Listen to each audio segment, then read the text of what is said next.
بسم اللہ الرحمن الرحیم اللہم صلی علی محمد وعلی آل محمد وبارک وسلم رب اشرح لی صدری ویسر لی امری واحلل عقدۃ من لسانی یفقہوا قولی واجعل لی وزیرا من اہلی آمین یا رب العالمین۔ ناظرین کرام السلام علیکم ورحمۃ اللہ وبرکاتہ۔ پروگرام ہے دورہ ترجمہ قرآن۔ قرآن حکیم کا ترجمہ مختصر تشریح کے ساتھ ہم سمجھنے کی کوشش کر رہے ہیں۔ سورۃ البقرہ کا مطالعہ جاری ہے اور بہت اہم رکوع اس وقت ہمارے زیر مطالعہ ہے سورۃ البقرہ کا رکوع نمبر 23۔ یہاں ماہ رمضان کا ذکر، ماہ رمضان کے فرض روزوں کا بیان اور دیگر امور جو ماہ رمضان سے متعلق ہیں ان کا ذکر ہو رہا ہے۔ ہمارا مطالعہ ہم نے مکمل کیا تھا پچھلی نشست میں سورۃ البقرہ آیت نمبر 185 تک، جہاں ذکر آ چکا کہ ماہ رمضان کے روزے فرض کر دیے گئے۔ یہ رمضان کا مہینہ جس میں قرآن پاک نازل کیا گیا، روزے کیوں رکھوائے جا رہے ہیں؟ قرآن جیسی عظیم نعمت کے عطا ہونے پر اللہ تعالیٰ کا شکر ادا کرو اور اس کی بڑائی بیان کرو۔ آج کا مطالعہ آگے بڑھاتے ہیں۔ سورۃ البقرہ آیت نمبر 186 اعوذ باللہ من الشیطان الرجیم بسم اللہ الرحمن الرحیم وَإِذَا سَأَلَكَ عِبَادِ عَنِّي فَإِنِّي قَرِيب۔ اور اے میرے نبی صلی اللہ علیہ وسلم، جب میرے بندے آپ سے میرے بارے میں سوال کریں تو بے شک میں قریب ہوں۔ اجیب دعوت الداعی اذا دعان، جب جب دعا کرنے والا مجھ سے دعا کرتا ہے میں اس کی دعا قبول کرتا ہوں۔ ہاں فَلْيَسْتَجِيبُوا لِي، بس انہیں چاہیے میرا حکم تو مانیں، وَلْيُؤْمِنُوا بِي، اور مجھ پر ایمان رکھیں، لَعَلَّهُمْ يَرْشُدُونَ، تاکہ ہدایت پا جائیں۔ اللہ تعالیٰ بتا رہا ہے کہ وہ بندوں کے بہت قریب ہیں۔ ماہ رمضان کے فرض روزوں کا ذکر آ گیا۔ روزے کا ایک بہت بڑا مقصد تقوی ہے، آیت نمبر 183 میں ذکر آیا۔ روزے کا ایک بہت بڑا حاصل کیا ہے؟ اس روح کی بیداری اور اس روح کو اسٹرینتھن کرنا، اور اس روح میں ارج ہے اللہ رب العالمین کے قرب کی، یہ رب کی طرف سے آئی ہوئی شے ہے اور اس میں ارج ہے اللہ تعالیٰ کے قرب کی۔ اور حدیث مبارک ہے بخاری شریف میں، اللہ تعالیٰ فرماتا ہے فَإِنَّهُ لِي وَأَنَا أُجْزَى بِهِ، بے شک روزہ میرے لیے ہے اور میں ہی اس کا بدلہ ہوں۔ اس روزے کا حاصل کیا ہے؟ اللہ تعالیٰ کا قرب بندے کو مل جاتا ہے۔ دعا کا ذکر آیا، جب پکارو گے اللہ تعالیٰ فرماتا ہے میں تمہاری پکار کو سنوں گا، تمہاری دعا کو سنوں گا۔ یہ گارنٹی تو ہے مگر کنڈیشنل گارنٹی، شرط کے ساتھ۔ شرط کیا ہے؟ میرا حکم تو مانے۔ آج حالت یہ ہے اللہ کے احکامات کی خلاف ورزی ہو رہی ہو، حرام خوری کی جا رہی ہو، سود کے دھندے بھی جاری ہوں، بے حیائی کا طوفان بھی مچایا جا رہا ہو، شریعت کے بہت سارے احکامات کی خلاف ورزی کی جا رہی ہو، اور پھر لوگ شکوہ کرتے کہ ہماری دعائیں قبول کیوں نہیں ہوتی۔ حرمین شریفین میں دعائیں ہو رہی ہیں، دنیا بھر میں دعائیں ہو رہی ہیں مسلمانوں کے مسائل کے بارے میں، لیکن دل سے پوچھئے کیا قبول ہو رہی ہیں؟ کیا وجہ ہے؟ اللہ کی ماننے کو تیار نہیں۔ آیت نمبر 152 میں ذکر آیا فَاذْكُرُونِي أَذْكُرْكُمْ، تم میرا ذکر کرو میں تمہیں یاد رکھوں گا۔ یا اللہ فرما رہے تم میری مانو میں تمہاری مانوں گا۔ اللہ تعالیٰ کے احکامات پر عمل تو کرو تو اللہ تعالیٰ تمہاری پکار کو سنے گا، تمہاری دعائیں قبول فرمائے گا۔ فرمایا کہ وَلْيُؤْمِنُوا بِي، اور انہیں چاہیے مجھ پر ایمان رکھیں، لَعَلَّهُمْ يَرْشُدُونَ، تاکہ ہدایت پائیں۔ ماہ رمضان سے متعلق کچھ مسائل کا ذکر آ رہا ہے، خاص طور پر ماہ رمضان کی راتوں کے بارے میں، روزے کی راتوں کے بارے میں ایک مسئلہ بیان ہو رہا ہے۔ أُحِلَّ لَكُمْ لَيْلَةَ الصِّيَامِ الرَّفَثُ إِلَى نِسَائِكُمْ، تمہارے لیے حلال کر دیا گیا ہے روزے کی رات میں اپنی بیویوں کے پاس جانا۔ بنی اسرائیل کے روزے میں بڑی ایک سختی تھی، وہ تعلق قائم نہیں کر سکتے تھے۔ نبی مکرم علیہ السلام کی امت میں اس کی گنجائش عطا کی گئی، اس کی طرف اشارہ۔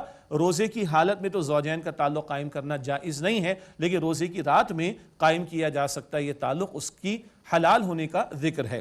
ہن لباس لکم وانتم لباس لہم، وہ بیویاں تم مردوں کے لیے لباس ہیں اور تم مرد ان بیویوں کے لیے لباس ہو۔ اللہ اکبر! ایک دجالی تہذیب ہے جو نکاح کے بندھن کو ختم کرنا چاہتی ہے اور مرد اور عورت کو ایسا آزاد کرنا چاہتی ہے کہ وہ حیوانی سطح پر زندگی بسر کرے، معاذ اللہ۔ اور ایک الہامی تعلیم ہے جو نکاح کے بندھن کی بات کرتی ہے، اور یہ الہامی تعلیم گھر گھر ہستی کے معاملات کو چلانے کی بات کرتی ہے، گھر کے انسٹیٹیوشن کو مضبوط کرنے کی بات کرتی ہے۔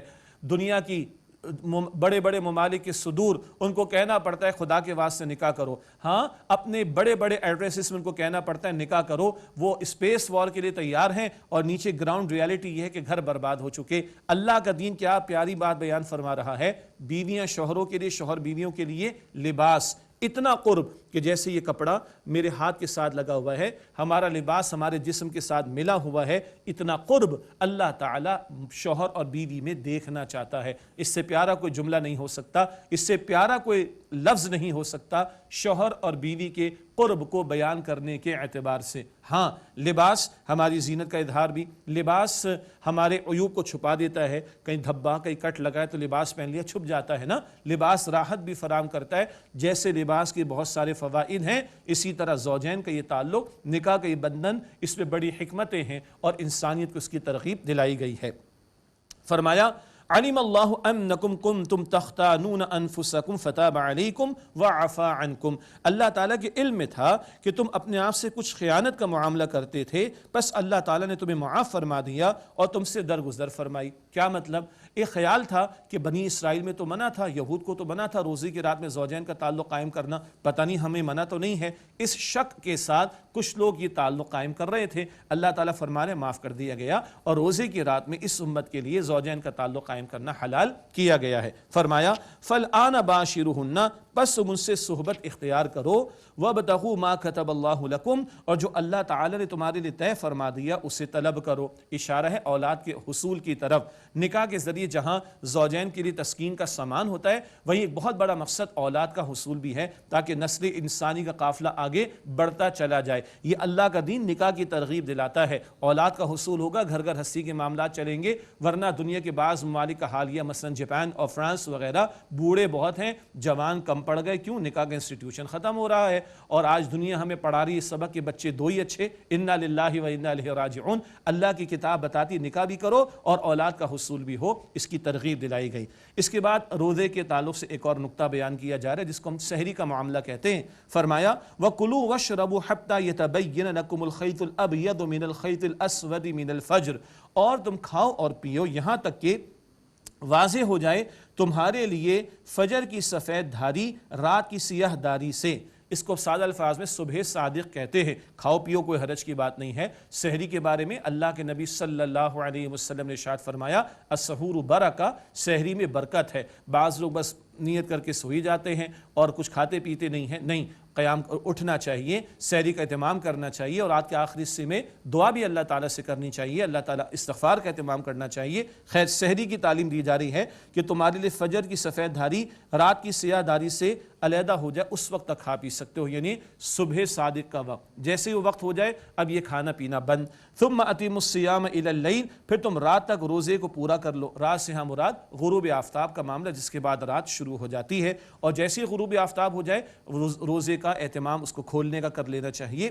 حدیث مبارک میں آتا ہے کہ جب تک امت وقت پر افطار کرے گی، ویسے تو ترجمہ ہے الفاظ کا جلدی سے مراد پہلے نہیں ہے، وقت پر افطار کرے گی انشاءاللہ تعالی امت برکت پر رہے گی۔ تو یہ سحری کا تذکرہ بھی آ گیا، افطار کا تذکرہ بھی آ گیا۔ احادیث مبارکہ سے معلوم ہوتا ہے افطار کے وقت بھی دعائیں قبول ہوتی ہیں، سحری کے وقت بھی دعائیں قبول ہوتی ہیں۔ ان اوقات کو قیمتی بنانے کی ضرورت ہے، فضولیات میں ضائع نہیں کرنا چاہیے۔ ہاں کچھ مجالس تو ہیں جو باقاعدہ فزیکلی مجالس ہوتی ہیں خیر کی، دروس کی، الحمدللہ، اور کچھ لوگ میڈیا کو استعمال کرتے ہیں خیر کے کچھ کاموں کے لیے، ہم قائل ہیں خیر کی حد تک، لیکن جتنا اس کے اندر فضولیات کا معاملہ اور غلط قسم کی چیزیں اور گناہ کے کام شامل کر دیے گئے، ان سے اللہ تعالیٰ مجھے آپ کو ہم سب کو اجتناب کرنے کی توفیق دے اور ان اوقات کو بھی قیمتی بنانے کی توفیق عطا فرمائے۔ ایک اور مسئلہ وَلَا تُبَاشِرُوهُنَّ وَأَنْتُمْ عَاكِفُونَ فِي الْمَسَاجِدِ، اور ان سے صحبت نہ کرو جبکہ تم اعتکاف کرنے والے ہو مساجد میں۔ رمضان میں روزے کی راتوں میں تو تعلق قائم کرنا زوجین کا حلال، لیکن حالت اعتکاف میں آ گئے ہو تو اب یہ تعلق قائم نہیں کیا جا سکتا۔ یہ ہے وہ رکوع 23 رکوع البقرہ کا، ماہ رمضان سے متعلق جو کچھ ایسی ایک رکوع میں اللہ تعالیٰ نے عطا فرما دیا، اور اعتکاف نبی مکرم علیہ السلام کی سنت رہی۔ آپ صلی اللہ علیہ وآلہ وسلم ماہ رمضان کے آخری عشرے کا اعتکاف فرماتے، ایک سال نہ کر سکے غزوہ وغیرہ کی وجہ سے، تو اگلے سال آپ صلی اللہ علیہ وسلم نے 20 دن کا اعتکاف بھی فرمایا۔ جن کے لیے سہولت ہو اعتکاف کا اہتمام انہیں کرنا چاہیے، اللہ تعالیٰ توفیق عطا فرمائے۔ ارشاد ہوا تلک حدود اللہ فلا تقربوها، یہ اللہ تعالیٰ کی حدود ہیں پس ان کے قریب بھی نہ جاؤ۔ یعنی یہ جو اللہ تعالیٰ حلال حرام کے فیصلے عطا فرما رہے یہ بھی حدود ہیں۔ عام ایک تصور ہے کہ حدود کا لفظ شرعی اصطلاح میں صرف سزاؤں کے لیے استعمال ہوتا ہے، یہ بات بھی ٹھیک ہے، لیکن یہاں دیکھیے احکامات کا بیان آیا، سحری کے بارے میں، افطار کے بارے میں، اعتکاف کے بارے میں، عورتوں سے صحبت کرنے کے بارے میں، ان کے بارے میں فرمایا تلک حدود اللہ فلا تقربوها، یہ اللہ تعالیٰ کی حدود ہے پس ان کے قریب بھی نہ جاؤ۔ انگلش میں کہتے ہیں نا keep at a safe distance, کتنا سوشل ڈسٹینسنگ اختیار کی گئی کووڈ کے معاملے میں، تو حرام سے بھی ڈسٹینس پہ رہنا چاہیے اور جہاں اللہ تعالیٰ نے باؤنڈری سیٹ کر دی تو تھوڑا پیچھے رہو، ورنہ قریب جاؤ گے تو کہیں حرام میں مبتلا نہ ہو جاؤ۔ كَذَلِكَ يُبَيِّنُ اللَّهُ آيَاتِهِ لِلنَّاسِ لَعَلَّهُمْ يَتَّقُونَ، اسی طرح اللہ تعالیٰ لوگوں کے لیے اپنے احکام کو واضح فرماتا ہے تاکہ وہ تقوی اختیار کرنے والے ہو جائیں۔ وَلَا تَأْكُلُوا أَمْوَالَكُمْ بَيْنَكُمْ بِالْبَاطِلِ، اور اپنے مال آپس میں باطل یعنی ناحق طریقے پر نہ کھاؤ۔ مال تو بندہ دوسرے کا کھاتا ہے، لیکن اللہ تعالیٰ کا دین اہل ایمان کو آپس میں بھائی بھائی قرار دیتا ہے۔ کسی دوسرے کا مال ہڑپ کر رہے ہو، اپنا مال ہڑپ کر رہے ہو، کسی دوسرے کو دھوکہ دے رہے ہو، اپنے آپ کو دھوکہ دے رہے ہو، کسی دوسرے کا نقصان کر رہے ہو، اپنا نقصان کر رہے ہو۔ فرمایا وَلَا تَأْكُلُوا أَمْوَالَكُمْ بَيْنَكُمْ بِالْبَاطِلِ، اور اپنے مال آپس میں باطل یعنی ناحق طریقے پر نہ کھاؤ، حرام مال سے روکا جا رہا ہے۔ وَتُدْلُوا بِهَا إِلَى الْحُكَّامِ لِتَأْكُلُوا فَرِيقًا مِنْ أَمْوَالِ النَّاسِ بِالْإِثْمِ وَأَنْتُمْ تَعْلَمُونَ، اور نہ اس مال کو حاکموں تک بطور رشوت پہنچاؤ کہ تم لوگوں کے مال میں سے کوئی حصہ جانتے بوجھتے گناہ کے طور پر ہڑپ کر جاؤ۔ یہ بتایا جا رہا ہے مال حرام سے بچو اور رشوت حکام بالا تک پہنچا کر لوگوں کا مال ہڑپ نہ کرو۔ فلاں ڈپارٹمنٹ کے لوگوں کو پیسہ کھلا کر فلاں کی زمین پر قبضہ، فلاں کی پلاٹ پر قبضہ، فلاں کی جائیداد پر قبضہ، یہ تو معروف بات ہے نا ہمارے ہاں، یہ حرام ہے۔ اللہ اکبر، یہ قبضوں کی جائیدادیں اور یہ ہڑپ کر جانا اس طریقے پر، یہ حرام کیا گیا ہمارے دین میں۔ اور یہ سارا بیان کس تسلسل میں آ رہا ہے؟ ماہ رمضان کے روزوں کے بیان کے ذیل میں۔ روزے کا مقصد کیا بیان ہوا تھا؟ البقرہ آیت نمبر 183 میں ہم نے پڑھا لعلکم تتقون، تاکہ تم میں تقوی پیدا ہو۔ تقوی خوف خدا کو بھی کہتے ہیں، تقوی گناہوں سے بچنے کو بھی کہتے ہیں۔ روزے میں حلال کو چھوڑے حرام کو چھوڑنے والے بن رہے کہ نہیں؟ یہ تقاضا آ رہا ہے حرام کو چھوڑو، گناہ کو چھوڑو، نافرمانی کو چھوڑو۔ ورنہ یہ کیا بات کہ روزہ رکھ کر حلال چیزیں چھوڑ دی جائیں اور حرام کو نہ چھوڑا جا رہا ہو؟ تو نبی اکرم صلی اللہ علیہ وسلم نے فرمایا کتنے روزے دار ایسے جن کو بھوک اور پیاس کے سوا کچھ حاصل نہیں ہوتا، اور آپ نے فرمایا کہ جس نے روزہ رکھ کر بھی جھوٹ بولنا اور جھوٹی باتوں پر عمل کرنا ترک نہ کیا، اللہ تعالیٰ کو ایسے بندے کی کوئی حاجت نہیں کہ یہ بھوکا رہے اور پیاسا رہے۔ تو روزہ رکھ کر روزے کی حفاظت کرنی ہے اور مال حرام سے اپنے آپ کو بچانا ہے۔ تقوی کا لٹمس ٹیسٹ کیا ہے؟ یہ نہیں کہ ظاہر کے اندر کچھ نظر آ جائے گا، سر میں کچھ نکل آئے گا، نہ کوئی اڑتا ہوا ہوا میں نظر آ جائے گا، نہیں، تقوی کا لٹمس ٹیسٹ ہے حرام سے اپنے آپ کو بچانا، جو کہ اس آیت کریمہ میں بیان کیا گیا۔ اگلا رکوع ہے 24واں رکوع سورۃ البقرہ کا۔ قتال کا ذکر بھی آئے گا اور انفاق کا ذکر بھی آئے گا۔ یہ بات ہم نے پہلے آپ کی خدمت میں پیش کی ہے کہ یہ جو مضامین ہم پڑھ رہے ہیں امت مسلمہ سے خطاب ہے، نبی اکرم صلی اللہ علیہ وسلم کی امت سے۔ رکوع نمبر 19 سے سلسلہ شروع ہوا۔ 4 بڑے موضوعات ہمارے سامنے مستقل آ رہے ہیں: عبادات، نمبر 2 معاملات، نمبر 3 انفاق، اور نمبر 4 قتال فی سبیل اللہ۔ اور درمیان میں 5 بڑی خوبصورت طویل آیات ہیں، 2 کا مطالعہ ہم کر چکے ہیں اور مزید 3 آیات طویل آنے والی ہیں، ان کا ذکر بعد میں آپ کے سامنے رکھیں گے۔ اب حج کے تعلق سے ایک نقطہ آ رہا ہے، یسألونک عن الاہلہ، اے نبی صلی اللہ علیہ وآلہ وسلم آپ سے نئے چاند کے بارے میں سوال کرتے ہیں۔ قل ہی مواقیت للناس والحج، آپ فرما دیجیے کہ یہ لوگوں کے لیے اور حج کے لیے پیمانہ اوقات ہیں۔ لوگوں کے معاملات کے اعتبار سے بھی اور حج کے معاملات طے کرنے کے اعتبار سے بھی یہ کیا ہے؟ چاند کا معاملہ یہ طے کیا گیا۔ ایک ہم شمسی کیلنڈر استعمال کرتے اور ایک ہم قمری کیلنڈر استعمال کرتے۔ شمسی کیلنڈر جین ٹو دسمبر بالکل ٹھیک ہے، کوئی حرج کی بات نہیں، لیکن قمری کیلنڈر کی بھی اہمیت ہے، ہجری کیلنڈر کی بھی اہمیت ہے، اور اس اعتبار سے تاریخ کی بڑی اہمیت ہے، اور ہمارے دین کے بہت سارے احکامات کا تعلق جو ہے وہ قمری تاریخ سے، رمضان کا آغاز، رمضان کا اختتام، عید الفطر کا تعین، حج کے ایام کا تعین، عید الاضحیٰ کا تعین، زکوٰۃ کا سال اس کا تعین، اسی طرح عدت کی مدت کے حوالے سے قمری تاریخ کو دیکھا جائے گا۔ بہت سارے احکامات ہیں جو قمری تاریخ کے اعتبار سے طے ہوتے، تو یہاں پر حج کے پیمانے اوقات کا ذکر بھی ہے اور لوگوں کے لیے بھی یہ نئے چاند کا معاملہ یعنی کہ کیلنڈر کا ایک باعث بنتا ہے۔ اس کے بعد ایک بری رسم تھی ان میں کہ اگر گھر سے کوئی احرام باندھ کر نکل جاتا اور اس کو کچھ یاد آتا تو وہ گھر میں دروازے سے داخل نہ ہوتا، وہ پچھواڑ سے پیچھے سے کہیں پھلانگ کر اندر آتا۔ عجیب بات تھی، من چاہی بات کو اختیار کر رکھا۔ اس رسم بد کا نفی کرنے کا معاملہ بیان کیا جا رہا ہے۔ عجیب تو بات لگ رہی ہے نا، دماغ خراب ہوتا ہے تو لوگ اوٹ پٹانگ قسم کی حرکتیں کرتے اور سمجھتے ہیں نیکی کا کام ہے۔ نیکی ہماری دماغ سے اختراع کی ہوئی، ایجاد کی ہوئی شے کا نام نہیں ہے۔ نیکی وہ ہے جس کو اللہ اور اس کے رسول علیہ السلام کی تعلیم نیکی بتائے۔ فرمایا وَلَيْسَ الْبِرُّ بِأَن تَأْتُوا الْبُيُوتَ مِنْ ظُهُورِهَا، اور نیکی یہ نہیں کہ تم گھروں میں آؤ ان کی پشت کی جانب سے، وَلَكِنَّ الْبِرَّ مَنِ اتَّقَىٰ، بلکہ نیکی تو اس کی ہے جس نے تقوی کی روش اختیار کی۔ طویل آیت، آیت البر، نیکی کی حقیقت والی آیت، آیت نمبر 177 میں تفصیل آ چکی ہے۔ وَلَٰكِنَّ الْبِرَّ مَنِ اتَّقَىٰ، اور نیکی تو اس کی جس نے تقوی کی روش اختیار کی، وَأْتُوا الْبُيُوتَ مِنْ أَبْوَابِهَا، اور گھروں میں آؤ ان کے دروازوں کی جانب سے، جو مہذب طریقہ ہے یہ اختیار کرو، وَاتَّقُوا اللَّهَ لَعَلَّكُمْ تُفْلِحُونَ، اور اللہ تعالیٰ کا تقوی اختیار کرو تاکہ تم فلاح یعنی اصل کامیابی حاصل کر سکو۔ وَقَاتِلُوا فِي سَبِيلِ اللَّهِ الَّذِينَ يُقَاتِلُونَكُمْ وَلَا تَعْتَدُوا، اور تم اللہ تعالیٰ کے راستے میں قتال کرو ان سے جو تم سے قتال کرتے ہیں، جنگ کرتے ہیں، اور زیادتی نہ کرو۔ إِنَّ اللَّهَ لَا يُحِبُّ الْمُعْتَدِينَ، بے شک اللہ سبحانہ وتعالیٰ زیادتی کرنے والوں کو پسند نہیں فرماتا۔ یہ قتال کا حکم قرآن پاک دے رہا ہے، شرائط کے ساتھ ہے، حکمت کے ساتھ ہے، مقاصد کے ساتھ ہے۔ ذہن میں رکھیں، مدنی سورۃ البقرہ ہجرت مدینہ کے بعد نزول ہو رہا ہے، 13 برس مکہ مکرمہ کے گزر چکے، وہاں ظلم و ستم کے پہاڑ توڑے گئے، بعض صحابہ کرام کو شہید کیا گیا، زندگی اجیرن کی گئی، ہجرت پر مجبور کیا گیا، اور مکے کے 13 برس صبر ہی صبر کا دور گزرا۔ اور مکے کے 13 برس کے دوران میں حکم کیا تھا؟ سورہ نساء کی آیت نمبر 77 میں ہے، کفوا ایدیکم، اپنے ہاتھوں کو باندھے رکھو، کوئی ریٹیلیٹ کرنا، کوئی ری ایکشن دکھانا اس کی گنجائش اور اجازت نہیں تھی۔ ہجرت کے سفر کے دوران میں قتال کی اجازت آئی، سورۃ الحج کی آیت نمبر 39 میں پڑھیں گے انشاءاللہ تعالی۔ اسی طریقے پر ہجرت کے بعد قتال کے احکامات آئے، سورۃ البقرہ میں پڑھ رہے، مزید آگے بھی ابھی قتال کا حکم آیت نمبر 193 میں آئے گا۔ تو پس منظر ذہن میں رکھیں، 13 برس مکہ مکرمہ کے گزر چکے، اور یہ کفار و مشرکین تھے جنہوں نے ہجرت پر مجبور کیا تھا۔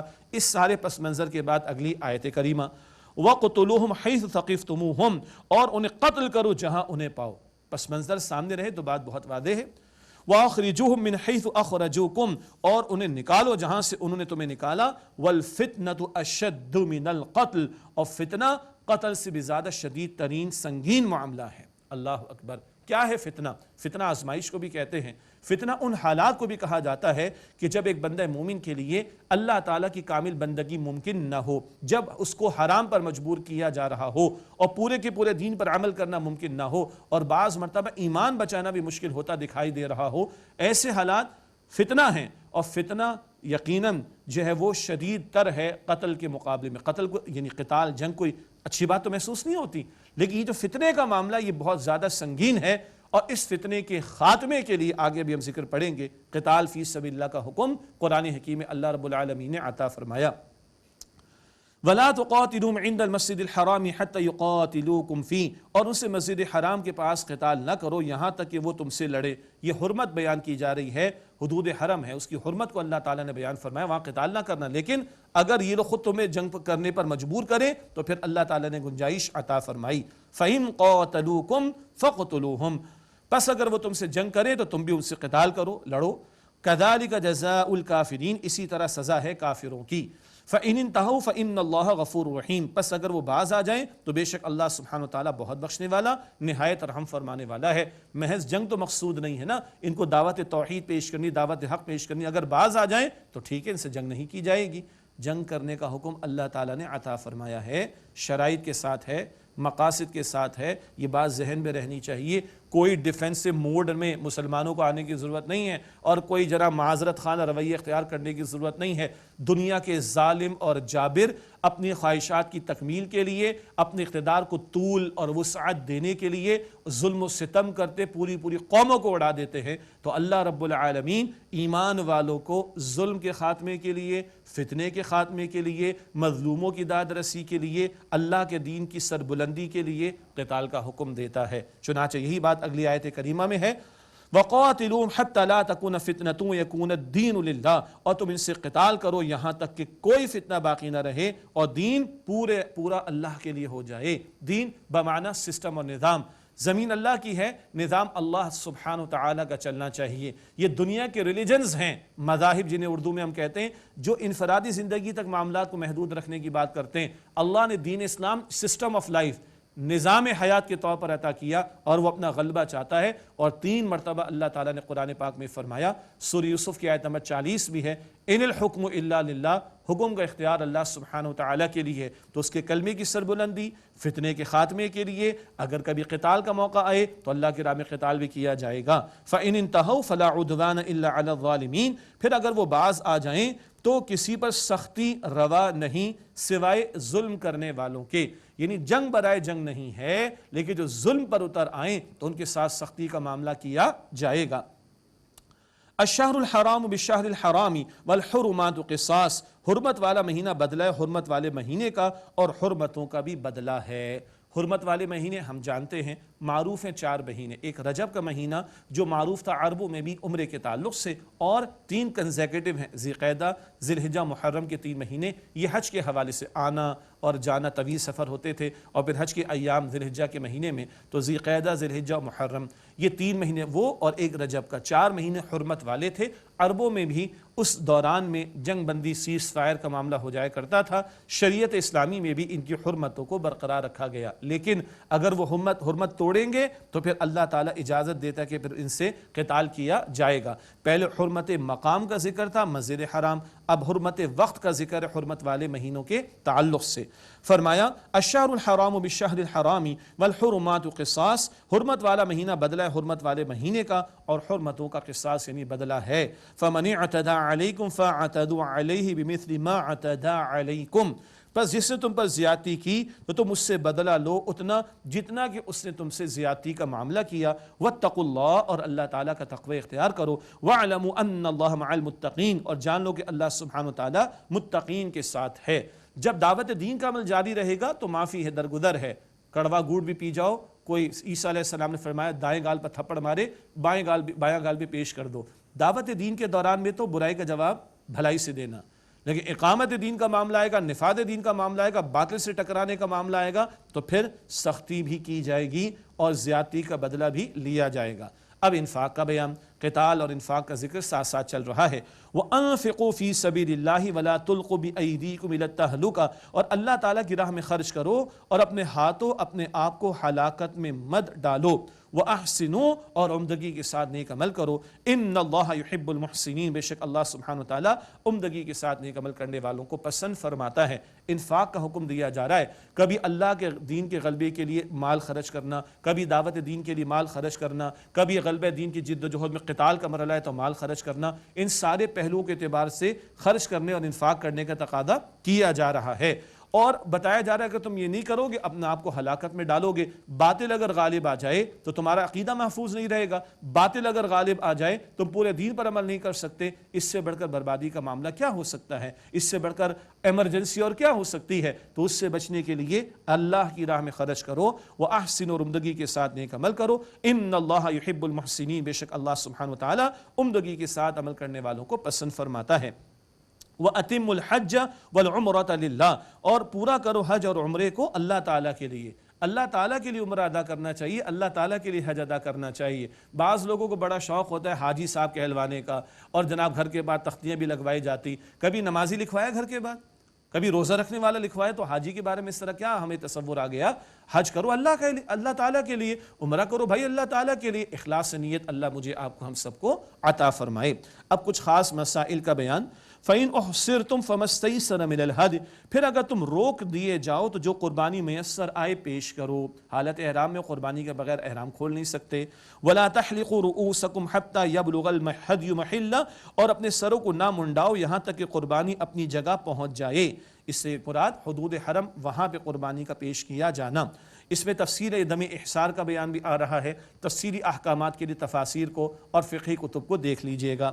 فَمَنْ كَانَ مِنْكُمْ مَرِيضًا أَوْ بِهِ أَذًى مِنْ رَأْسِهِ فَفِدْيَةٌ مِنْ صِيَامٍ، پھر جو کوئی تم میں سے بیمار ہو یا اس کے سر میں تکلیف ہو۔ مراد کیا ہے؟ اگر ایسا معاملہ کہ تمہیں کہیں روک دیا گیا اور تمہیں آگے جانے کی اجازت نہیں دی جا رہی اور قربانی حدود حرم میں پہنچے، پھر تم اپنے سروں کو منڈا سکتے ہو۔ اب اس کا انتظار کرنا پڑ رہا ہے، لیکن کسی کو بیماری پیش آ گئی، کسی کے سر میں کوئی تکلیف کا معاملہ پڑ گیا، کوئی جوئیں پڑ گئی، کچھ اور مشکل پیش آ گئی، تو گنجائش کیا بتائی جا رہی ہے؟ فَفِدْيَةٌ مِنْ صِيَامٍ، تو وہ بدلہ دے روزے سے۔ ایک حدیث مبارک میں ذکر آئے 3 روزے رکھنے ہوں گے فدیے کے طور پر، او صدقۃ، یا صدقہ پیش کرے 6 مسکینوں کو کھانا کھلانا، او نسک، یا قربانی پیش کرے، ایک بکری راہ خدا میں پیش کرے۔ یہ جو جلدی کسی کو اگر سر منڈانے کی نوبت پیش آ گئی تو یہ فدیہ دینا پڑے گا۔ فَإِذَا أَمِنْتُمْ، پھر جب تم امن میں ہو جاؤ، حالت امن عموم کا معاملہ۔ فَمَنْ تَمَتَّعَ بِالْعُمْرَةِ إِلَى الْحَجِّ فَمَا اسْتَيْسَرَ مِنَ الْهَدْيِ، تو جو فائدہ اٹھائے حج کے ساتھ عمرہ ملا کر تو اسے جو قربانی میسر آئے پیش کر دے۔ عام حالات میں حج عمرے کو ملایا جاتا ہے، جس کو ہم لوگ حج تمتع کہتے ہیں، ایک قران بھی ہوتا ہے۔ ایک ہی سفر میں حج عمرہ ملا لیا تو شکرانے کے طور پر اللہ کی راہ میں دم یعنی قربانی پیش کرنا ہوگی۔ اب اگر کسی کے پاس وہ میسر نہ ہو تو اس کا حکم، فَمَن لَّمْ يَجِدْ، فصیام ثلاثۃ ایام فی الحج وسبعۃ اذا رجعتم، پھر جو یہ نہ پائے تو وہ روزے رکھ لے 3 دن کے حج کے ایام میں، 9 ذی الحجہ عرفہ تک 3 روزے ہو جائیں گے، وسبعۃ اذا رجعتم، اور 7 روزے جب کہ تم واپس آ جاؤ، تلک عشرۃ کاملہ، یہ 10 پورے ہو گئے، یعنی جس کے پاس قربانی پیش کرنے کی وسعت نہیں 3 روزے وہاں 7 بعد میں رکھ لے، یہ باہر والوں کے لیے، حدود حرم والوں کے لیے نہیں۔ ذالک لمن لم یکن اہل ھذا المسجد الحرام، یہ اس کے لیے جس کے گھر والے مسجد حرام کے پاس موجود نہ ہوں، وہاں رہنے والے تو افراد کرے گا، جمع نہیں کر سکتا۔ واتقوا اللہ واعلموا ان اللہ شدید العقاب، اور تم اللہ تعالیٰ سے ڈرو اور جان لو کہ اللہ تعالیٰ سخت عذاب دینے والا ہے۔ ان احکامات کی اگر پاسداری نہیں کی تو سزا ملے گی، اس حوالے سے بھی سینسٹیو رہنے کی تلقین کی جا رہی ہے۔ باقی فقہی احکامات تفاصیل میں دیکھے جا سکتے ہیں۔ ناظرین کرام، اسی کے ساتھ بیان مکمل ہوتا ہے، آئیے دعا کر لیتے ہیں مختصراً۔ بسم اللہ الرحمن الرحیم، اللہم صلی علی محمد وعلی آل محمد وبارک وسلم، ربنا تقبل منا انک انت السمیع العلیم وتب علینا انک انت التواب الرحیم۔ اے اللہ ان ساری محنتوں کو اپنی بارگاہ میں قبول فرما لے، یا اللہ ہم سب کی، ہمارے ماں باپ کی، ہمارے گھر والوں کی، تمام مسلمانوں کی مغفرت فرما، قرآن پاک سے تعلق کی مضبوطی کی توفیق دے، ہمارے صغیر کبیرہ تمام گناہوں کو بخش دے، اے اللہ ہمیں سچی توبہ کی توفیق عطا فرما دے، اے اللہ عفت والی پاکیزگی والی زندگی عطا فرما دے، اے اللہ ہم سب کے حساب کو آسان فرما دے، اے اللہ قیامت کی ذلت اور رسوائی سے بچا دے، اے اللہ روز قیامت نبی اکرم صلی اللہ علیہ وسلم کی شفاعت نصیب فرما دے، یا اللہ ہم سب کو جہنم سے آزاد فرما دے، یا اللہ ہم سب کو جنت الفردوس عطا فرما دے، یا اللہ ہم سب سے راضی ہو جا، یا اللہ ہم سب سے راضی ہو جا، یا اللہ ہم سب سے راضی ہو جا۔ وصلی اللہ علی النبی الکریم وعلی آلہ واصحابہ اجمعین برحمتک یا ارحم الراحمین۔